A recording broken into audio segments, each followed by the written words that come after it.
आपके साथ मैं हूं पूजा शर्मा। गोरखपुर के गोरक्षनाथ मंदिर में हुए हमले का कनेक्शन सहारनपुर से जुड़ा है। लखनऊ से मिले इनपुट के बाद अब एटीएस की टीम ने सहारनपुर के थाना फतेहपुर इलाके के छुटमलपुर गांव से एक संदिग्ध को गिरफ्तार किया है। गिरफ्तार शख्स का नाम रहमान है।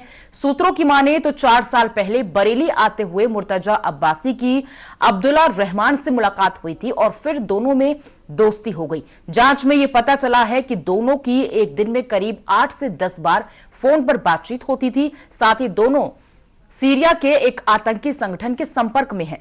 विदेश में एक कॉल पर दोनों के साथ शख्स इंटरनेट कॉल पर जुड़ता था। एटीएस उनका भी पता लगाने में लगी हुई है और यह भी पता चला है कि मुर्तजा अब्बासी बीटेक के दौरान आईएस के संपर्क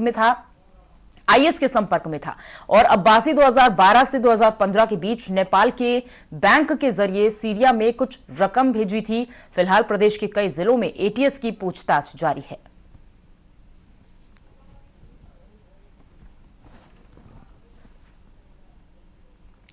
सहारनपुर से संवाददाता कुमार योगेश हमारे साथ जुड़ गए हैं। योगेश, उसमें तो कोई दौरा ही नहीं है कि इस अब्बास के तार यानी कि मुर्तजा की तार कई लोगों से जुड़े हुए हैं, यानी कि ये गैंग बहुत बड़ा हो सकता है। इस तरह की संभावना हम जता सकते हैं क्योंकि सहारनपुर से एक संदिग्ध को अब गिरफ्तार किया गया है।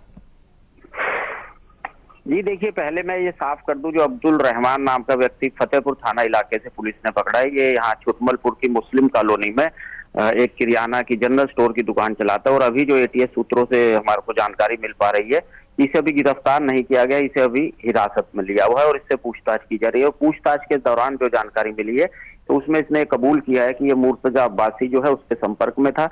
न सिर्फ इनकी 8 से 10 बार रोज फोन कॉल पर बात होती थी, बल्कि ये दोनों एक साथ नेपाल की यात्रा भी कर चुके हैं। जैसा हमने अपनी पहली जानकारी में बताया कि बरेली और सहारनपुर के बीच ट्रेन सफर के दौरान इनकी मुलाकात हुई थी, जिसके बाद दोनों में दोस्ती हुई और लगातार उसके बाद ये देश विरोधी गतिविधियों में दोनों लिप्त थे। मुर्तजा की गिरफ्तारी गोरखपुर से हो चुकी है और उसके आतंकी संगठन के साथ जुड़े होने के सबूत भी पुलिस को मिल चुके हैं।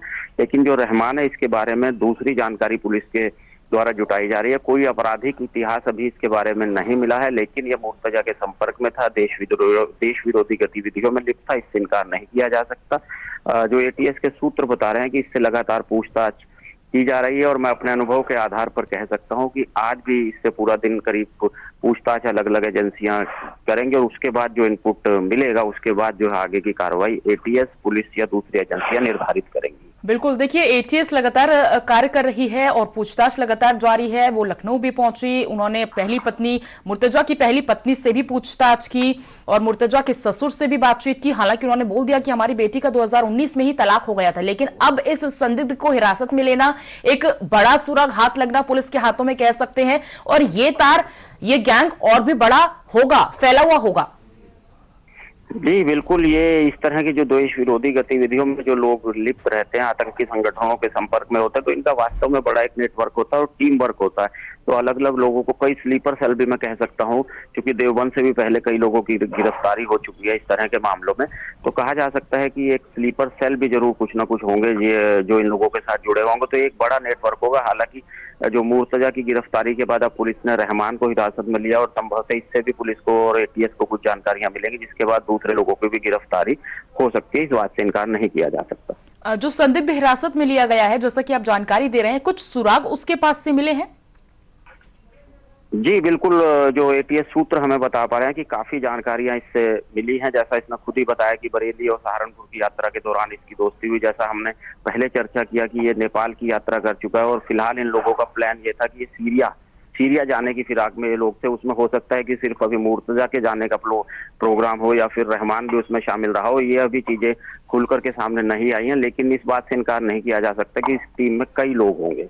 क्योंकि मुर्तजा का कनेक्शन बताया जा रहा है कि आईएस गठबंधन, माफ कीजिएगा, आईएसआई से है, तो क्या इस संदिग्ध के भी तार कहीं ना कहीं आईएसआई से जुड़े हुए हैं? ऐसी कोई जानकारी मिल पाई हो अब तक?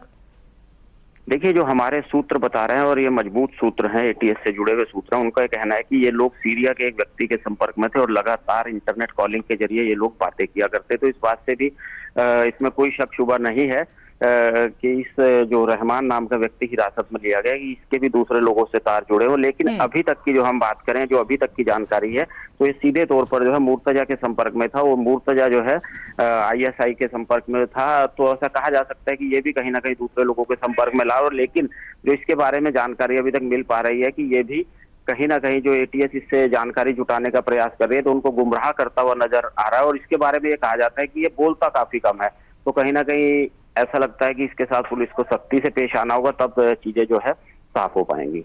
ठीक है योगेश, आपका बहुत बहुत शुक्रिया।